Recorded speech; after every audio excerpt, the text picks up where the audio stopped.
of the Black Road, and behind us and over to the left, you can see one of those huge power lines that went down. That was me covering the Plainfield tornado back in 1990.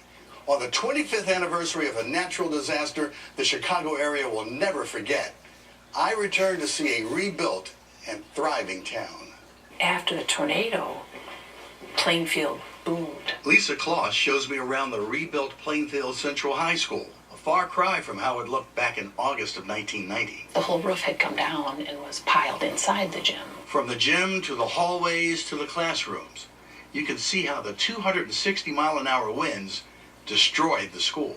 Mrs. Kloss was a volleyball coach at the time. She and other coaches likely saved the lives of many of their student athletes. We did the classic, sit down with your back to the wall, cover your head, and how people say that it sounds like a train, and it did. Being a lifelong educator, Mrs. Kloss now uses the Plainfield tornado as the ultimate teachable moment. She created a PowerPoint slideshow with images like these. Why do you have the PowerPoint? Every year in the fall, before we have our first tornado drill with the kids, I show my students that. I want them to know why we drill. I want them to take it seriously. This location is right in the middle of the path of the storm. 16 miles long from Kendall County through Will. 470 homes destroyed, 1,000 buildings damaged, and 29 people lost their lives. This monument is dedicated to those who died. Just down the street, we meet Sue Hussenjaeger, now a member of the Plainfield Historical Society, and planning events to commemorate the 25th anniversary. So, the day of the storm, you were at work, owner of a couple of businesses. I was, yes. And I thought, oh my, the sky is getting very strange looking. I looked out the front window and I saw my car.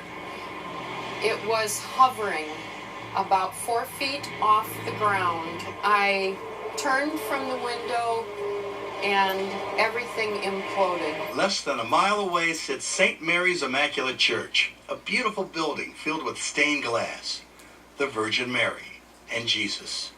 This building itself can be considered somewhat of a resurrection. The buildings here were totally destroyed.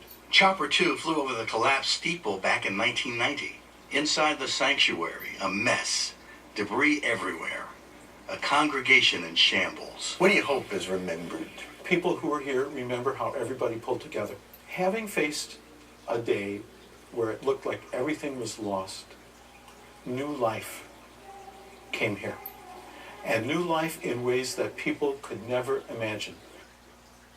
Thanks for watching. If you want more information to keep you and your family safe, go to CBSChicago.com. And don't take Mother Nature lightly, and don't ignore watches and warnings. Do you have a plan in case there's a weather emergency? You may want to consider getting one of these. It's a NOAA weather radio.